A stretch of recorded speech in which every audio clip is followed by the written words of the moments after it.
Hello, and welcome back to another episode of the Best Damn Pod in the Land. I am your host and sports director, Brian Nelson, and with me I have... the one and only, not making eye contact at first because I'm editing some stories at the moment, but I will now give my undivided attention to you, viewer, your assistant sports editor, Andy Anders. And your assistant sports director, Khalid. And I'm your sports editor, Griffin and we've got a wonderful show here for you guys today. Do we, Griffin? I think we do, man. We're talking early enrollees, Ohio State football, a 2020 recruiting class, a big top 5 class. We got to talk to all 14 of those guys last Wednesday. Wait, football's back? Football never leaves. It never truly leaves. We got the XFL going. We have the XFL, and that was Cardale Jones. Cardale Jones. Why bring it up? Because Cardale was in it. You know what? We actually still Buckeye news. So, it's All right, let's go back on topic. Sorry, and some new Buckeyes that might become professionals one day. Some of them surely. Guys like Paris Johnson, Julian Fleming, the number one tackle. This is hard today. Number one wide receiver in the country. Griffey Stu got that game on Griffey Stu with the transition game going. It might have been loud. Hard. I'm sorry. No, it's okay. With quickness. And you know who else is transitioning into a new year and a new role? Kerry Combs. He's on fire. Cool him off. Cool him off. We're going to stop the podcast now. Thank you very much for watching. We can't top that. We'll be back next week. And besides that, we're talking Buckeye basketball as well. We got another Big Ten matchup with Rutgers tomorrow, coming off a big blowout loss against Wisconsin. Just another notch on that roller coaster season for Ohio State. But everything Buckeye sports locked in here at the best damn pod in the land. Let's go. Let's go. Fire up, baby. Let's go. I'm ready to go play basketball now. I'm amped up now. Could after this. Yeah, we could. Jeez, go hoop. Go hoop. So, Andy, what were some of your first impressions about that new 2020 class that we got to talk to you last week?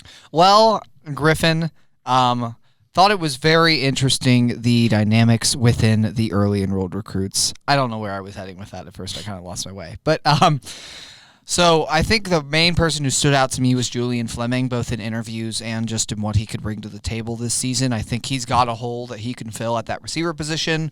Obviously, at the top end, Ohio State's still returning Chris Olave, Garrett Wilson, Jamison Williams, and a couple other guys who might compete, Jalen Harris and Elijah Gardner. But his talent, you watch any film he had, you watch any review of his skill set, you talk to anyone about him, you talk to him directly, it is clear he's a star in the making, and I think he'll be on the field sooner rather than later, probably cracking the 2 deep or even a starting spot by the end of his freshman year. Watching him talk, he doesn't really look like a freshman, honestly. He doesn't sound like a freshman. Very composed. Very composed. Yeah. Almost like he hasn't had that, beating by the communications department telling him, hey, don't say anything interesting.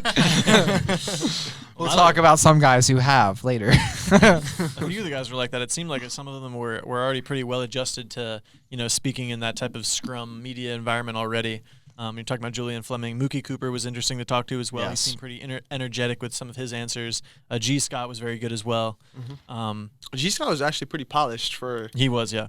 It seemed like to me. Yeah.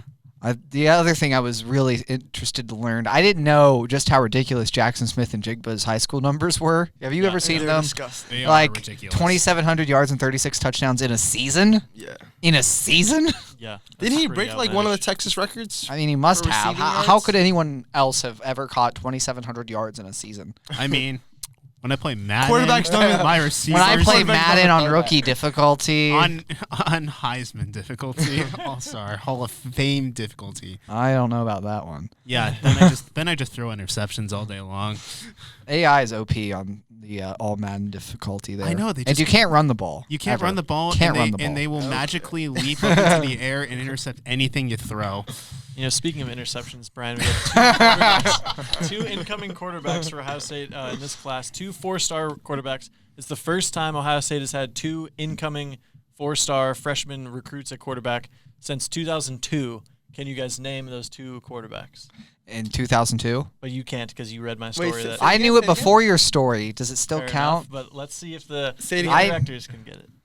Well, One of them is easy, one of 2002 them is hard, but they both led Ohio State in passing in a year. The One of 2002 Ohio State recruiting class. It was the last time they had 2 4-star freshman quarterbacks come in the same class as freshmen. if you need a hint, I have one. Can we make this multiple choice? Because I can't think of No, a okay, I'll give you a 2002 hint. Class. I'll give you a hint. One of them led the team in passing yards in 2004. The other led the team in passing yards in 2006. I know Troy Smith's the other one. Who's his backup? I know the name. I just The can't backup remember was supposed to be better than him, too. Yeah. But Smith usurped him. I forget the name. In 2004. I know who you're talking about. I just cannot remember the name. Starts with a Z. Justin Zwick. Ah. I would Mr. never have guessed Justin that guy's Zwick. name. Zwick. And it's interesting if you look back at that competition, as Andy just alluded to. Justin Zwick came in as a 5-star and ended up, playing second fiddle to Troy Smith in his Heisman-winning campaign, eventually for Ohio State. And I think a lot of people right now are expecting C.J. Stroud, who is coming in as the higher, more highly touted recruit than Jack Miller. A lot of people are saying, even on Twitter, one of the comments when I posted that story, someone said C.J. Stroud wins that battle easily. But you never know. You never know how those quarterback competitions are going to pan out because once you get here, stars don't matter anymore. It's about what you do from this point. And we don't know. We can't just say that just because one of them came in, looked a little better at certain points in high school. Maybe we can't just say that because of that they're going to end up winning the battle. Right. But I think one thing that makes this battle different from the Troy Smith Justin Zwick situation is the transfer portal. Because what you could see is if one of them even loses competing for the backup job this year, because a true freshman is going to be the backup quarterback this year unless Gunnar Hoke beats him out. Which I don't see happening. We'll see. You never know. But he did get beat up by Chugs last season. And he does. I mean, he is a fifth-year player though, competing against freshmen. He may get it just so that he doesn't transfer. That's a rumor. But Stroud and Miller, the loser of that competition this year, could transfer out like pretty quickly. This is very true. Or next year, next year they might be competing for the starting job, but still, with the transfer portal in college football, these are the discussions you have to have. It's very hard to hold on to quality quarterbacks for long periods of time. Yes. However, Jack Miller was talking about that because obviously that's a storyline and a narrative that's going to kind of follow the two of them for probably, the duration of their time until one of them, becomes that clear-cut guy. But Jack Miller was talking about how much he respected guys like Joe Burrow. And Joe Burrow graduated right before he. Yeah, no, he was here 3 years. Same class as Dwayne too, so it was like he was a year above Dwayne. So when he lost that, it was kind of I better move on. And he hadn't officially lost the competition yet either, but it was kind of heading in that direction. But he put in more years and than then a guy he got hurt too. Well, he had been hurt previously, but yeah. Put in more years than a guy like Matthew Baldwin, let's say. Yes, Baldwin transferred after 2. And that's what Jack Miller was talking about, having respect for the guys that do kind of, put their head down and work for a few years, maybe even graduate, and, really ride it out in the program before, just jumping ship because you might have lost a battle for the backup job or whatever it may be. So his comments made it seem like he might be around for a while no matter what. But of course, like, what else is he going to say, But it's definitely a good sign to hear him say that. But. Yeah. I'm sorry, one more note on that. Even further muddying the waters about this whole transfer situation, if those of you haven't heard, the NCAA is thinking about instituting a new one-year transfer rule, or not 1 year, a new first-time transfer rule, where your first time transferring, You don't have to sit out? you don't have to sit out. I love that. Yeah. Takes the pressure off. You these get kids one to you get it get right one the first time free. Yeah. So that would cloud up the situation even more. I think that is, in my opinion, like you said, that's the right thing to do for player rights, because sometimes you go to a school and it's just not the right fit and you didn't make the right decision as a young high schooler. 17, 18, do any of us actually know what we want? No. Absolutely not. So Not only that, just think about the coaches who spend so much time recruiting these kids, and then they get a job promotion like Matt Rule did, and they leave, and now the kid's like, all right, well, I didn't come here for this coach who doesn't even know me at all, Yes, That's exactly. true. So for player rights, I agree with that ruling. Yeah, but even going off of that, it does further cloud. Just look at Jeff Halfley leaving, and then Clark Phillips went to Utah. Mm-hmm. Highest rated recruit in Utah football history. It happens. It does in fact happen. Yeah, I'm really interested to see how this quarterback competition plays out. Obviously, Justin Fields is still going to be the starter next year, unless I have a nice little quick segment. I want to know, out of these guys, who do you guys think is going to be a sleeper in this class? And I know sleeper, that means, yes, Julian Fleming is off the table. I realize. And, Sleeper. Sleeper. I've always thought G. Scott is really underrated. Really? Like even like I with mean, he his was kind of recruiting- highly touted though. I mean, even Top with- 100. he was, but it's like the recruiting ratings. I still think didn't give him the credit I think he deserved. You know, because a lot of people were saying he was should be like a 5-star maybe. So I don't know. I think he's going to be someone who Ryan Day will really be able to use. I think me and you are going to have the same answer to this. I don't know who is yours. Cameron Trailer Martinez. That wasn't where I was going, but I do really like him. I a do lot. like Talking about Cameron the class in Martinez, general, or just The class the in general. 14? Okay. Well, Well, Martinez isn't early enrolled. let's keep it. If we're keeping it early enrolled, Court Mine's Williams. Yes. Yeah. There we go. We on the That wavelength is- with this one. That was my That was second my answer. pick. I don't know why I haven't. I just can see him. He's got being the body next- type. He can be. They can move him He to can either play for safety or 3 linebacker years if they for sure. need him. I thought Yeah. he looked pretty big, honestly, for a safety. He was actually. Kinda thick. He I said don't he see picked him. Ohio State because of the bullet position, which didn't get used, but I remember the doesn't class of exist. It's just a Sam linebacker. It's all a ruse, and it's all an elaborate It's all a ruse. What are you gonna do, Pete Werner? Just blowing up that whole I mean, position. they. The I have class reason. with Pete. Do you? Yeah, Oh, I you just and came Kate. from class with him. Well, there you go. Khalid and Pete, best I know, bros. just me and my boy. Petey. All right, who was your favorite and least favorite quote from the early enrolled availability? I can tell you my favorite was. Traileroo. Trailer No. Why do you keep bringing up Trailer Oh, yeah, go I was ahead. talking Go to ahead. Griffin mainly, as I mean, we talked to him.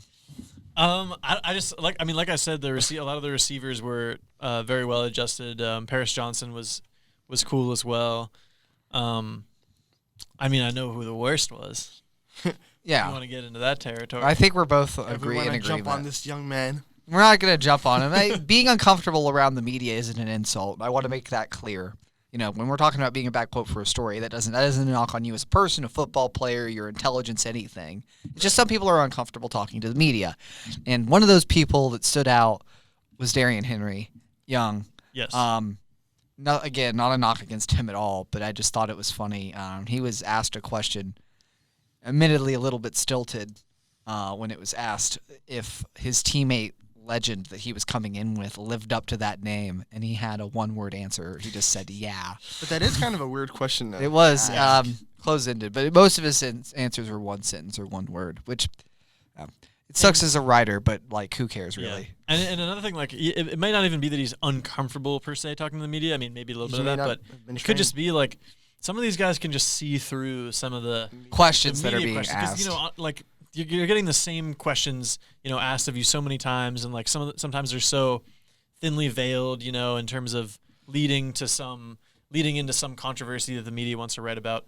That I can understand, like sometimes just having that attitude towards the media as well. Looking at it from a non-media. We are I'm vultures. just here, so I won't get fined. Yeah. We are vultures. Journalists are the most evil beings on the universe. You heard it here, folks. Take care of y'all mentals. Take care of y'all chickens. Oh man. Who's your favorite quote though? Favorite? I feel like Mookie Cooper. He had the most. He opened he's up had a lot. The bounciest energy to me. That I too. don't know. But he opened up a lot too about, crying in his car after having to miss his senior season. Like that hit. Julian was like really open and honest though, and my favorite quotes are just people who are themselves and authentic in interviews. That's why I loved talking to Robert Landers so much last year, is that like they're just not afraid to be themselves around you, and that's what you want as a reporter in the end. Is just someone who's going to be honest and be themselves. And Julian was that. Like I asked him a question about like why he and Legend hit it off because they're roommates and they're close, and like Legend's part of the reason he looked into Ohio State. And he just said, "Man, that's like a relationship question. I don't know." I got a good kick out of that, but then he answered it honestly, and I mean, yeah, he was just really easy to talk to, kind of a deal. Yeah. I'm excited to see just how this class turns out, because I think there's a lot of talent that Ryan Day can utilize, and especially now that Kerry Combs is back here, like on the defensive side, I think really and he's most likely going to stay for a while. I'm really excited to see how these players blossom over the next couple of years. For sure. I meant to ask actually, Andy. By the way, did they do the same thing last year with the Early enrolleds, yeah. They did. Okay. Fields was there too. Okay. Because I feel like I didn't remember like seeing that or whatever last year. So I was wondering. I was if that there. like a new. Yeah. That was one of my first. No, that wasn't one of my. That was one of my last assignments with Rivals. I don't know why I blanked on that. My year-long internship, I couldn't think of it. It's all good, Andy. Yeah, It's no. all good. Shout out to Kevin Noon. I was a Noon Scoon. Shout out to Noon. But yeah, no, they had that last year. Yeah. And it's so- always good. Right. Other than the players, though, we also got to talk to Kerry Combs and Corey Dennis. Yes. Which, honestly, could there be any more of an opposite vibe on the mic than Corey Kerry was Combs so and Corey like Dennis? reserved and kind of like deer in the headlights almost, like Yeah. new to this whole thing and just talking about like his adjustment and thing. And then Kerry's just in there like he took 3 shots of Red Bull straight to the veins, just going off like so excited to answer every question. Yeah, and just diving into like anecdotes, and that's why I wanted to write that story that I wrote on him that we put out yesterday, was because he just kind of naturally dove into like several stories, that are just so perfect for like a lead for a feature. Just or something anything, like that. anything. Honestly, you can just drop a couple of those anecdotes in a feature, man. It's just like Right. So that's what I was like, oh man, a couple of those I got to put in there. But he was talking about how, so he's lived in Ohio his entire life, other than those 2 years he went to Tennessee because he's from Coleraine, Ohio. He coached at Cincinnati for a couple of years. He coached at his high school for several years as well. went to Dayton. Went to Dayton, yeah, that as well. And then coached at Ohio State, obviously, for 6 years. But then he said basically that Mike Vrabel, he said that he and Mike Vrabel basically like are just very close friends. They coached at Ohio State for 2 years together. Mike Vrabel, obviously, an Ohio State linebacker back in the day. And they would joke together and talk about how they would say, "Oh, when I become a head coach, I'm going to hire you," and then the other one would say, "When I become a head coach, I'm going to hire you." And it turned out that the younger of the two guys got the head coaching job first with the Houston Texans or the Tennessee Titans. Well, he was the defensive coordinator or something for the Texans before that, I believe. But he hired his friend Kerry Combs, and Kerry Combs said he's a loyal guy, so he said yes to the offer. So he went out for those 2 years, but Kerry Combs said that anywhere he went in Tennessee, whether it was game day, he said even like last week or somewhere, he was in the mall, like a mall in Kansas or something, like I don't know what that story was, but he said people are always just giving him the OH wherever he's at. Even though I wouldn't necessarily say he's like some iconic Ohio State figure necessarily that I would expect just a random person to recognize. But I mean, Buckeye Nation is travels well and is well represented in all reaches of the country for sure. So I think he was always destined to come back, and that's exactly what he did. Yeah, 100%. We said a lot about Kerry Combs on the last episode, he's but very energetic. yeah, I know Khalid had plenty of good thoughts on Kerry. Yeah, I love that man, Kerry Combs. Yeah, I think we all have a lot of good thoughts on. Yeah, Kerry no, Combs. I think we all think highly, and that he might be a more permanent. This might be a more permanent stay for him as well. Yeah, Right. he's a little older. I don't know. I mean, if he wanted to, I think he could get a head coaching position. I think he definitely has shown his prowess as a defensive coordinator. Head coaching in like college? Yeah, in college most likely, but not at NFL. But I think he could get the job if he wanted to, especially since he's proven he's a good recruiter. Yeah. But I just think he loves Ohio State so much. I think he's just going to want to stay here. He wants to be back. Not only that, I feel like he could do the best job here at Ohio State because of his ties to Ohio State and his connections. Yeah, I mean, he'll run the Ohio recruiting part side of it, like with ease. Yeah. Mm-hmm. So that old picket fence analogy that people always say. Ohio Yeah. State puts a picket fence around Ohio. Combs will definitely do that. Especially since Ryan Day has definitely been doing not doing something that Urban Meyer did a little bit different. He's been really trying to lock down like the top recruits in Ohio and really just give them a chance. Because Urban Meyer went all across the country. Meyer still got the big names. He from got Ohio. the big names, but Ryan Day's taking on a couple more projects. yeah, from he's Ohio. taking on a couple more projects. pride. Yeah. Because like some of the other Like the 3-star tackles they got, and like I mean, those are guys that aren't going to start right away or play like right away. but- yeah, like a lot of people have been talking about like some of the classes Michigan State was bringing in earlier this decade at the height of their power necessarily, and they were getting a lot of players from Ohio. Ohio's been the blood of the Big Ten recruiting wise since it's founded as a conference. It was this state is the birthplace of football, and if you look at recruiting rankings consistently, it's about number 5 behind Texas, California, Florida, and Georgia as far as producing talent for the next level, college, NFL, etc. It's funny you say that because I was looking at a chart that was on Twitter yesterday night, and it was like a map of the U.S. and all the the number of players from each state in the NFL right now. Yeah, I saw and that Ohio too. was they had 85 kids, and I was I think 6th in the country or 5th in the country. I think it was Yeah, no, it's ridiculous. 5th, yeah. It'd be high The on size and population of the state compared to the amount of and it was NFL yeah, talent that's they what people were saying. produce. Yeah. The population, they're I'm way more impressed with Ohio's production compared Yeah. to California and Yeah, I think Texas and Florida. Like the top 4, I think were California, Texas, Florida, And and Georgia or something like that, yeah. and then Ohio State was 5th. Yeah. And it was close between Ohio and Georgia too. So. Yeah, and take this in. Kerry, the one thing that I take away from Kerry is when he left, you notice a kind of a little bit of a drop off of secondary recruiting at Ohio State, because when he was here, he was recruiting cornerbacks and safeties like it was nothing.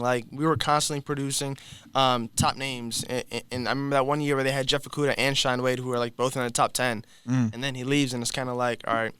Now you're not necessarily getting as many of those guys, so I feel with Kerry Combs back, Half it'll be they landed huge. Clark Phillips, and then And then he obviously left. and Yes. then Clark Phillips went too. But Yeah. So no, I think there was definitely a drop off. I think with Tabor, the secondary suffered after Kerry left the first time. Just not just recruiting, but on the field. Yep. yeah. I mean, the worst passing defense maybe in Ohio State history. We give him a lot of credit for recruiting, but I think his best. Oh, his asset is development, his yeah. development's insane. How can you not want to play for a coach like that? I mean, have you seen him? Especially for How someone hype would that get you as a And, player? and Yeah, we're, that's what I was and we're saying. talking about just what he's done at Ohio State in college too, but just look at the experience he got in the NFL. The Titans had a really good defense. Oh, yeah. You look at the way they played against the Patriots in the playoffs. That was impressive. Their 2 strengths were what? It was Derrick Henry and then that defense. That defense, they shut Tom Brady down. They shut Tom Brady down. Granted, the Patriots offense didn't have a lot of weapons for him to use like he's had in the past, but it's still Tom Brady and the New England Patriots. So. And Kerry Combs said he learned volumes of defense. He just said he had to learn so much more so many more schemes in the NFL, and he said he's infinitely better because of his experience in Tennessee. Yeah, and Ohio State's versatility is part of what made it great last year, too. So. Not only that, I got a question though. Do you guys think that the way Ryan Day is recruiting is kind of similar to the way Jim Tressel did back when he was here compared to Urban Meyer? No. If you look at No? the Jim, if you No. go on 247 and look at the Jim Tressel years, the recruiting rankings and whatnot, Yeah. it's astounding. You're I'm looking at those and I'm like, man, Like they were low? oh, they're so low, nationally, nationally. I was about to say very low. because the reason why I say this is because we were talking about how much Ryan Day is focusing on Ohio kids, and I was watching that. What was it the number 1 versus number 2 Michigan Ohio State game, and when they're introducing the starting lineups, I think it was 10 of the 11 starting guys on offense were from Ohio, and then it was 9 of the starting 11 on defense were from Ohio as well, and I was like, dang. Compared to now, we got guys from Florida, Texas, California. Right, but you had more 4th and 5th year guys back then. You know what I Yeah, mean? that's Now you got guys that leave after 3 that were national recruits. That's I've always said this. Tressel was great for Ohio State, and he brought the program out of a really bad spot when he came. I mean, he was called the savior in a sweater vest for a reason.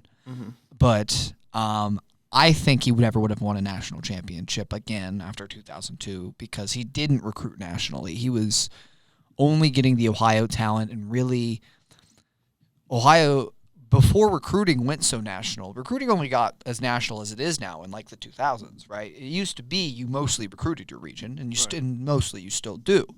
But Don't tell California that with USC. yeah, Well, it's just nowadays there's so much data available. there's so much data available. You There's can so just much scouting film. services, the internet, social media, ways to reach out to people. It's just it's all there for you to connect with somebody, and also for a recruit to feel less far from home too, right? Yeah. Like if you're going to school in Ohio and you're a California guy, 20 years ago, how am I connecting with my family on a regular basis other than a phone call? Yeah, And people don't even have cell phones. Yeah. So The iPhone didn't exist. FaceTime wasn't a thing. right, personal so computers recruiting has just blown up nationally, and Tressel got in right at the beginning of that, and I think because of its surgence, he would have either had to adapt or, and then also his offensive style is kind of dated. But Listen to these numbers right here. The 2003 Ohio State recruiting class was the number 46th in the country, and that was number 10 in the Big Ten. The next year, they were number 55 in the country and number 11 in the Big Ten. Then in 2005, they were the number 74 recruiting class in the country and number 13 in the Big Ten. I don't know, but that 03 class is kind of iconic, right? Who was in that 03? There was like Ted Ginn. Ted Ginn was 04. 04. Okay, maybe it was that class then. And like Vernon Golston was also in 04. Rory Nickel was in 04. 2004 is Todd Beckman. Hey! No, that's 2003 is Todd Beckman. good. My boy, Todd Beckman. He's probably the top recruit, dude. Anthony Ohio Gonzalez. State legend Todd Beckman. Todd Yeah. Beckman. Yeah. 2004 is Ted Ginn Jr. and it also has Vernon Golston. Who else does it have? Just Rory Nickel. Rory Nickel, yeah. Yeah. But then by the time you get to And that was ranked. Tony Pittman was in there too. by the time you get to 2009, 2010, well, I guess 2009 was a top 5 class for them. Next year they were at 18. So still just, I don't know, a little bit of slipping and sliding back in those. He gets some Midwest guys too. I mean, Pryor was a 5-star Pennsylvania. Yep. He was the highest recruit before Justin Fields came. Yeah, but yeah, he didn't recruit nationally that much. He got some other guys in the Midwest, and then like 1 or 2 from Texas, but never. He didn't have the national reach that Meyer did or that Day has. But Day has put a little more. He's taken a few more developmental projects from Ohio at some of the positions that you can afford to wait at. Offensive line, one of those positions that you take a few years to develop guys anyway. So you can pull from Ohio, and there's something to be said for understanding the tradition of the program and the rivalry and all those things. I mean, so there have been some legendary Ohio State players that were low-rated recruits from Ohio. James Laurinaitis is the prime example of a 3-star guy, or A.J. Hawk, too. 3-star guys that became eventual Buckus winners. So And huge NFL players, too. Yeah, both had very successful NFL careers. Anyway, we've talked a lot about football. Yeah, let's. They're not in season right now. They're not, but we can still Let's talk be for like honest. 30 minutes about them. But Yes. let's transition into men's basketball. Well, yes, I had. So we talked in the football season. We talked about sounding like a broken record, how there were no holes on the Ohio State football team, and I don't know what the weakness is, blah, blah, blah. We sounded like a broken record like that every week. I feel like a broken record talking about this basketball team lately and their offensive inefficiencies Yes. because they were abundant again against Wisconsin. They are consistently inconsistent. That is the perfect way to describe this team. And it's literally, I was going to bring up how Griffin and I were talking last week on the podcast about how they could beat Michigan, but if they did so, they were going to lose to Wisconsin. And they did so for the exact reasons we outlined. Yes. So No, with this team, literally, it's so stupid to make predictions for them because you literally never know what to guess with this team. No. Yeah, and who would have thought on Sunday it was going to be Brevin Pritzel to absolutely torch Ohio State from the 3-point line. Well, Hit you gotta 5 in make row. a punt out of pretzel somehow. If he Tied cheesed on the Buckeyes, How salty were the Buckeyes? when Brevin Brevin Pritzel Pritzel. absolutely took over. Kaleb Wesson went out with 2 fouls with 7:47 remaining in the first half. not that he was having a great game either. Anyway, nope. No, he was not. But he didn't come back in, I think, until there was maybe a minute and a half to go in the first half. But over that run from the 7:47 on, what team is it? Wisconsin. Wisconsin outscored Ohio State 23-5, and they finished out the half on a 16-0 run. It got ugly at that half.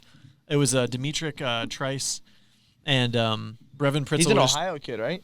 Is he? Demetric Trice, yeah. I think he went to Wayne. Fair enough. Yeah. They were trading off though threes and just knocking down triples. And Ohio State, they never recovered. It was basically it at halftime. Yeah, they were down 38-20 at halftime. Yep. 20 points in the first half. It's tough to come back from an 18-point deficit when in the first half you made 8 field goals. Yeah. shot 37% from the field for the game, which is not good. Not And good. it was kind of interesting because Holtman before the game was saying, their games are usually in the 50s. That's where our game was with them last time, as he was saying. But then Wisconsin had already gotten 61 when there was 8 minutes left in the game, and Ohio State didn't even reach 40 until a minute after that. So it just goes to show The Badgers were. The Badgers were on their game that day. They were just coming off of getting destroyed by Minnesota, I think, which is kind of interesting. But you really can't do any basketball math in the Big Ten in terms of this team beat this team, so obviously you're going to play better against that team type of thing. Yeah, 100%. Like I said, consistently inconsistent, and if someone like Kaleb Wesson is 2 for 11, you're not going to win because he's your main guy that you're going to for consistent scoring production. And if Kyle Young is still playing 20 minutes and someone like C.J. Walker or Dwayne Washington aren't hitting their shots, then the Ohio State team just doesn't have the offensive production. Yeah. What did Kaleb Wesson shoot last game? 2 for 11. Yeah. 2 for 11 again? What I said, 2 for 11. Or I guess he was, 1 for 10 that one game? Yeah. Yeah. So had 8 points because he made some free throws, but yeah. He came out in the second half shooting threes, and he was not hitting. over Interestingly 4. enough, we actually saw a Luther Muhammad appearance at the beginning of the second half for Ohio State against Wisconsin. He had a 7 of the first 11 points for Ohio State to open the second half. Mm-hmm. And I think that was a pretty positive sign to see, considering he's just kind of been bad at offense all year. I looked up the stat, but I don't think he had scored in double digits in some amount of games. I can pull it up Well, here. he didn't score in double digits. He scored 9 points this game. Right. But it was the most points he had scored since December. Yeah, and the only person who scored over double digits for Ohio State was Andre Wesson. He had 11 points. Yeah, he started the game off with a bunch of turnovers too. 57 for the game. Yep. So, I don't know. E.J. Liddell actually had a decent game. He did, but it was almost all when it didn't really matter anymore. They Yeah. actually did. Yeah. They cut it to 12 at some point, towards the end of the game, but Lost by 13 in the end, so. yeah. Well, they had it down 12, and they had a chance if they would have hit a 3, to cut it to double or to single digits. There in the last maybe 2-3 minutes, but obviously Was not meant to they be. weren't gonna put on that much. Of Not with this offense. Yeah. If only Danny Hammer got more playing time. Chris Holman did tell him to get ready for some potential more time, but we haven't seen. He got 1 minute of playing time. He said it. Yeah, he recorded a trillion. I love how we give that guy so much crap. But who's the other? I mean, Hookman. Yes. it's not crap. I mean, it's just funny. It's just funny. It's a walk-on. I love it when the home crowd cheers him on and he's walking to the scores table. It's Or when they'll be chanting for him to come in and Holtman's just sitting on the sideline with his usual expression, just unfazed. I remember He doesn't even address the fact that the crowd is cheering for Danny Hummer to come in. He's just sitting there I'll do what I want. He'll come in if I want him to. And then he usually doesn't. Yeah. All right. I don't know. Khalid and I, we just filmed our 3 key points for tomorrow's game against Rutgers, so I'm kind of going to take some of those points into what I think Ohio State needs to do to win against Rutgers. Break it down. The first thing I said was that Ohio State needs to play better in the first half. They cannot have a bad start like they did against Wisconsin. And really the main thing about that is they just need to establish a rhythm. They need to just have some sort of way to gel on offense, because if Kaleb Wesson isn't on tomorrow, who's going to step up? I don't know. You could argue it should be Dwayne Washington. He's supposed to be one of the scorers on the offense, but he hasn't been doing that consistently all season. So Ohio State needs to find some way to make something work. And then my second point was they need to limit their turnovers, because that has still been a huge issue in limiting the momentum and rhythm of this offense. They had 14 turnovers against Wisconsin. When they have around 15 turnovers in a game, they lose. Yeah. They only had 7 assists as well. The other stat I found is that they've lost anytime they've scored less than 61 points in a game, they've lost, which has been 6 times. They're 0-6 when scoring below 61. 15-2 when scoring at or above it. Yeah. Yeah. So score more. Yeah. And Easier said than done. Easier said than done, for sure. yeah. And I said this when we were talking about the Wisconsin game in that video, but I still want to see Kyle Young get more playing time. He had that one game where he played 33 minutes and they won. And again, this game, he went back to having 20 minutes of playing time. E.J. Liddell and Justin Ahrens both had 16 minutes on the court. And I'm fine with Liddell and Ahrens getting playing time, but I just want Kyle Young to play more. He's always going to have a consistent presence on the court, even if he isn't necessarily making shots fall. He's going to be kicking it out to someone, and maybe they'll get a chance in an open look. And on defense, I just really like his presence. Yeah, I feel like Chris Holman almost just thinks that like Kyle Young is like this like offensive liability or something because he's not. Like, and that's the thing. Like, that's why I asked him that one time. Like, Kyle Young shoots such a high percentage. Like, you ever think about like trying to get him more shots? And he didn't really like take that like to. Obviously, he didn't take that to heart very much, but like he scores like a lot of the time when he touches the ball. They're just limiting him because the leg injury last year when he broke it, but it's a bone, so I don't know why. Yeah, I don't know. It's a weird situation. Obviously, I want Kyle. I don't know the details. I shouldn't pretend to, but obviously, I want Kyle Young to be healthy. I don't want him to get hurt again. No, but it's just this team is like much better. There's a significant difference when he's on the floor, offense and defense, and rebounding. Like I think Chris Holman though like feels like he's getting more offense in the game or more shooting in the game when he like takes him out for somebody else. But it's not true. No, I know, but they're not. That's just not the case. But they're not falling. Right. Kyle Young. A lot of the shots. There's one person on this team who can maybe consistently hit a 3, and it's Andre Wesson or Justin Ahrens if he ever plays. But so you have some lineup questions, I'm assuming. Yeah, I like Dwayne is hot and cold. Luther has never been a downtown guy. I don't know why Luther's job is so secure in the starting lineup.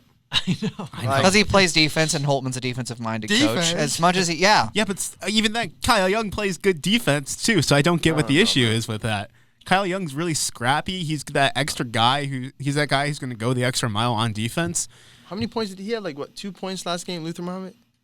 Muhammad had 9. Against Wisconsin, he had 9.